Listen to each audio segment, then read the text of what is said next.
3 লাখ টাকার গরু আমি কিনলাম মাত্র 65,000 টাকা দিয়ে, অনলি 65,000 টাকা। এই গরুটাকে খাবার দাবার এবং যত্নের অভাবে গরুটাকে শুধু বিসমিল্লাহির রহমানির রহিম। আসসালামু আলাইকুম দর্শক, আশা করি আপনারা ভালো আছেন।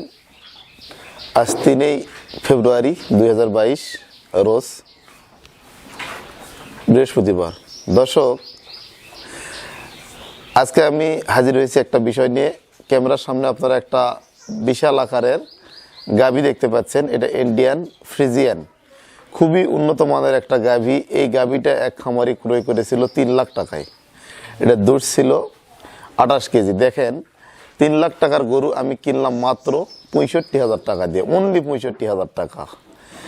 এই গরুটাকে খাবার দাবার এবং যত্নের অভাবে গরুটাকে শুধু চেয়েছি। দর্শক দেখেন, আমি শুধু বকনাই বিক্রি করি না, আমি এরকম মরা গরুগুলা ক্রয় করি। ক্রয় করে এগুলাকে আমি ট্রিটমেন্ট দেই এবং যাবতীয় ওষুধপাতি মেডিসিনের মাধ্যমে এই গরুগুলাকে সুস্থ সবল করি।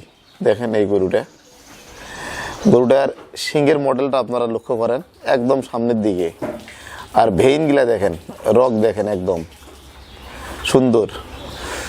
চামড়াটা দেখেন অনেক পাতলা এবং শুধু হাড় হয়ে আছে গরুটা, শুধু হাড্ডি। আমি হাড় কিনছি, কি দেখে কিনছি এটা এখন আপনাদের মাঝে আমি উপস্থাপন করব। আমি এরকম হাই রিস্ক নেই নিয়ে মরা গরুগুলো আমি ক্রয় করি।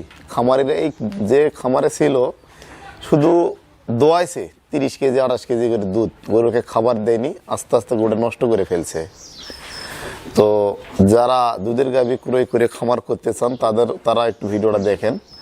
গরু অযত্ন করলে কি হয়, এই বিষয়টা আমি আপনাদের মাঝে তুলে ধরতেছি। এবং এই মরা গরুটাকে আমি একটা জুয়ার বাজি ধরে আমি ক্রয় করলাম মাত্র 65,000 টাকায়। এই গরুটাকে আমি যাবতীয় ট্রিটমেন্ট করব, করে ইনশাল্লাহ প্রেগনেন্ট করব। বাড়ে দুধও আছে মোটামুটি 4 কেজি 5 কেজির মতো। গরুটাকে আমি নিজে হাতে এসিআই কোম্পানির 100 একটা বীজ দেব দর্শক, দিয়ে আবার প্রেগনেন্ট করে সাবেক আবার 3 লাখ টাকায় বিক্রি করব, আল্লাহ যদি রহমত করে। এটাকেই বলে মাস্টারি। জুয়ার বাজি ধরলাম। এই গরুটা বাঁটগিলা ওকে আছে। এই দেখেন, এরকম গরু আমি ক্রয় করি, এরকম গরু আমি খুব খুঁজি। 2-1 মাস পর অবশ্যই এরকম গরু পাওয়া যায়। দেখেন, মরা গরু, একদম মরা। অনেকে এই গরুটা ক্রয় করতে সাহসই পাবে না দর্শক, কিন্তু আমি জুয়ার বাজি ধরলাম, 3 লাখ টাকার গরু কিনলাম। দেখেন, মাত্র 65,000 টাকায়। এটা ইনশাল্লাহ আমি গাপ করাবো, আবার 3 লাখ টাকায় বিক্রি করব সাবেক দামে। দর্শক, কি দেখে কিনলাম দেখেন আপনারা। এই যে সিংহের মডেলটা আগের দিকে, কানগুলা দেখেন অনেক ছোট, চোখগুলাও বড়, আর খাওয়ার রুচি ভালো। দেখেন খাল রয়েছে, আর চামড়াটা দেখেন রসুনের মতো পাতলা, রসুনের চামড়ার মতো পাতলা। দেখেন, দেখছেন? এই সোনা, এ তো গরু না, এ নষ্ট করে ফেলছে। এই গরুকে খাবার দাবার দেয়নি, এই গরুগুলাকে অভিশাপ, এই গরুগুলার অভিশাপ এই মালিকের কাছে লেগে গেছে, এবার ধ্বংস হয়ে গেছে। এই জন্য গরুকে সঠিক পরিচর্যা ও যত্ন করতে হয়। এই হলো অবস্থা। আর একটা জিনিস দেখায়, আপনি এই গরুটার মাজারা দেখছেন, আপনারা খেয়াল করেন, মাজারা দেখেন অনেক চওড়া। দর্শক দেখছেন মাজারা কত চওড়া। এই গরুটা কখন কি অবস্থা হয়, আমরা সব ধরনের আপডেট আপনাদেরকে ইনশাআল্লাহ দেবো। দেখেন আর মাজারা দেখছেন দর্শক, মাজারা কি করে ফেলছে, গরুটাকে শেষ করে ফেলছে। বাট দেখেন, উলান দেখেন, সব দিক দিয়ে গরুটার ভালো। দর্শক, এই গরুটা আরো ভালো করে আমি দেখাই আপনাদেরকে। দেখেন,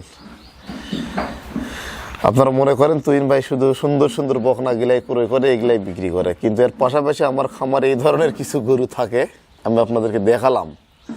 এই গরুটাকে তৈরি করতে হবে, ট্রিটমেন্ট দিতে হবে, দিয়ে গরুটাকে তৈরি করতে হবে, একেই বলে মাস্টারি। তো এই গরুটাকে আমরা বকনার ভিডিও দেই, বিভিন্ন ভিডিও দেই, অনেক অসংখ্য ব্লগ ভিডিও। আমরা কয়টা দেবো, এই জন্য আমরা দিতে পারি না। এরকম গরু আমরা কালেকশন করি। দেখেন, তো এটা আমরা ইনশাল্লাহ প্রেগনেন্ট করব এবং আপনাদের মাঝে উপস্থাপন করব এর কখন কি আপডেট হয়। ইনশাল্লাহ আপনারা এই আপডেটটা দেখার জন্য আমাদের চ্যানেলটি সাবস্ক্রাইব করে রাখবেন। আপনাদেরকে অসংখ্য ধন্যবাদ ভিডিওটা দেখার জন্য।